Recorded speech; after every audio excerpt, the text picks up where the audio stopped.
ইতিহাস শুধু তারিখ নয়, ইতিহাস মানুষ, সংগ্রাম আর চিন্তার ধারাবাহিকতা। একটি দিন আমাদের মনে করিয়ে দেয় সময়ের স্রোতের টানে কতটা উল্টেছে পাতা, যার বিশ্লেষণে ফুটে ওঠে উত্থান, সৃষ্টি, পতন, স্বচ্ছতা ও নিষ্ঠার গল্প।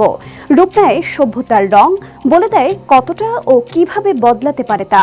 অভিজ্ঞতার ঝুলিতে বুলি ফোটাতে পারে এই একটি দিনের তথ্য, কারণ তাতে মিশে থাকে একাধিক গুরুত্বপূর্ণ ঘটনা ও সেই ঘটনার সাক্ষী। সুপ্রিয় দর্শক, এনটিভি অনলাইনের বিশেষ তথ্য পরিক্রমা এই দিনে স্বাগত জানাচ্ছি আমি ফাহাদিয়া মিতু। এই দিনে ইতিহাস প্রতিদিনই কথা বলে। দর্শক, আজ 12 জানুয়ারি 2026, 28 পৌষ 1432, 22 রজব 1447। চলুন ফিরে যাই আজকের দিনে, দেখি বিভিন্ন সময়ের এই দিনে কি কি ঘটেছিল শিক্ষা, সমাজ, অর্থনীতি, বিজ্ঞান, ধর্ম, রাজনীতি প্রভৃতিতে। 1701 সালের এই দিনে সুইজারল্যান্ডের প্রোটেস্ট্যান্টরা খ্রিস্টীয় ক্যালেন্ডার পরিবর্তন করেন, যেটি ইউরোপে সময় গণনার ক্ষেত্রে গুরুত্বপূর্ণ ভূমিকা রাখে। এরপর 1773 সালে দক্ষিণ ক্যারোলিনার চার্লসটনে জনগণের জন্য প্রথম ঔপনিবেশিক আমেরিকান জাদুঘর খোলা হয়, যা জনসাধারণের জন্য ইতিহাস সংরক্ষণে বড় অবদান রাখে। 1848 সালে ভারতের গভর্নর জেনারেল হিসেবে লর্ড ডালহৌসি কলকাতায় আসেন। এই ঘটনাটি উপমহাদেশের প্রশাসনিক ইতিহাসে গুরুত্বপূর্ণ অধ্যায়। 1866 সালে লন্ডনের রয়্যাল অ্যারোনটিক্যাল সোসাইটি প্রতিষ্ঠিত হয়। এই বিষয়টি ভবিষ্যতের বিমান ও মহাকাশ গবেষণায় বড় অবদান রাখে। 1879 সালে আফ্রিকায় ব্রিটিশ জুলু যুদ্ধ শুরু হয়। উপনিবেশিক ইতিহাসে এটি একটি উল্লেখযোগ্য ঘটনা। 1908 সালে আধুনিক যোগাযোগ ব্যবস্থার ভিত্তি গড়ে তুলতে আইফেল টাওয়ার থেকে সর্বপ্রথম দূরবর্তী রেডিও বার্তা পাঠানো হয়। 1934 সালে বিপ্লবী মাস্টারদা সূর্য সেনের ফাঁসি কার্যকর হয়। এটি ভারতবর্ষের স্বাধীনতা আন্দোলনের ইতিহাসে এক বেদনাবিধুর অধ্যায় হিসেবে স্থান পায়। 1943 সালে সোভিয়েত বাহিনী লেনিনগ্রাদের ওপর নাৎসি অবরোধ আংশিকভাবে ভাঙতে সক্ষম হয়। এই ঘটনাটি দ্বিতীয় বিশ্বযুদ্ধে মোড় ঘুরিয়ে দেয়। 1960 সালে কেনিয়ায় 8 বছরের জরুরি অবস্থার অবসান ঘটে।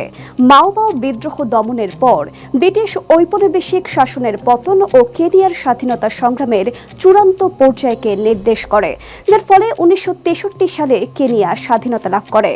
1964 সালে জাঞ্জিবার অভ্যুত্থান শুরু হয়, যেটি আফ্রিকার রাজনীতিতে প্রভাব ফেলে। এরপর 1966 সালে মার্কিন প্রেসিডেন্ট লিন্টন বি জনসন দক্ষিণ ভিয়েতনামে যুক্তরাষ্ট্রের অবস্থানের ঘোষণা দেন। এই ঘটনাটি ভিয়েতনাম যুদ্ধকে আরও দীর্ঘায়িত করে। 1970 সালে বারফ্রো বাহিনীর আত্মসমর্পণের মাধ্যমে নাইজেরিয়ার গৃহযুদ্ধের অবসান ঘটে। 1971 সালে রিয়ার অ্যাডমিরাল এস.এম. আহসান একটি বিশ্ববিদ্যালয়ের আনুষ্ঠানিক উদ্বোধন করেন। পরবর্তীতে এটি জাহাঙ্গীরনগর বিশ্ববিদ্যালয় নামে পরিচিত হয়। 1972 সালে পোল্যান্ড ও বুলগেরিয়া বাংলাদেশকে স্বীকৃতি প্রদান করে। এই ঘটনাটি আন্তর্জাতিক অঙ্গনে বাংলাদেশের অবস্থান আরও দৃঢ় করে। 1973 সালে ইয়াসির আরাফাত দ্বিতীয়বার পিএলওর প্রধান হিসেবে নির্বাচিত হন। এরপর 1983 সালে অ্যাঙ্গোলা চীনের সঙ্গে কূটনৈতিক সম্পর্ক স্থাপন করে। 1995 সালে ভারত ও আমেরিকার মধ্যে প্রতিরক্ষা চুক্তি সম্পাদিত হয়। মানব ক্লোনিং নিষিদ্ধ করে 1998 সালের এই দিনে 19টি ইউরোপীয় দেশ চুক্তি স্বাক্ষর করে। 2001 সালে ক্যালিফোর্নিয়ার ডিজনিল্যান্ড রিসোর্টে ডাউনটাউন ডিজনি উদ্বোধন করা হয়। 2002 সালে বাংলাদেশ চীন মৈত্রী সম্মেলন কেন্দ্রের উদ্বোধন হয়।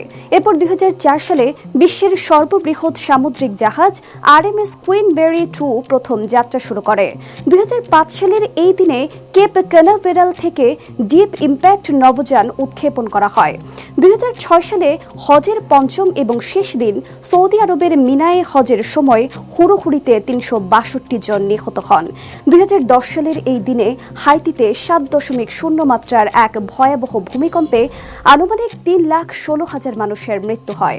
এদিনে জন্মগ্রহণ করেন ইংরেজি লেখক ও নাট্যকার ফ্রান্সিস ব্রুক, রাজনৈতিক ও সমাজকর্মী নেলি সেনগুপ্তা। এছাড়া জন্মগ্রহণ করেন জার্মান নাৎসি নেতা হারমান গোরিং এবং রুশ সঙ্গীত শিল্পী নিকোলাই নস্কভ প্রমুখ। এদিনেই আমরা হারিয়েছি রোমান সম্রাট মাক্সিমিলিয়ান, গণিতবিদ পিয়ের দ্য ফেরমা এবং জার্মান কবি ফ্রিডরিশ ফন স্লেগেরেরও মৃত্যু এই দিনে। এছাড়া এই দিনে শহীদ হন বিপ্লবী তারেকেশ্বর দস্তিদার। মৃত্যুবরণ করেন শিশু সাহিত্যিক গোলাম রহমান এবং রহস্য সাহিত্যের লেখিকা আগাথা ক্রিস্টি প্রমুখ। দর্শক, এই দিনে গুরুত্বপূর্ণ কিছু তথ্য তুলে ধরা হলো। আরও কোনো তথ্য থাকলে স্মরণ করিয়ে দিন কমেন্টে, আর মনে থাকলে লিখুন উত্তর। বিপ্লবী মাস্টার দ্য সূর্য সেনের ফাঁসি কত সালের কত তারিখে কার্যকর হয়? সঙ্গে সঙ্গে ফলো করুন আমাদের ফেসবুক ভেরিফাইড পেজ এনটিভি ও এনটিভির ইউটিউব চ্যানেল। এছাড়া বস্তুনিষ্ঠ যে কোনো সংবাদ পড়তে ভিজিট করুন ntvbd.com। ভালো থাকুন, সুস্থ থাকুন, শুভকামনা সবসময়।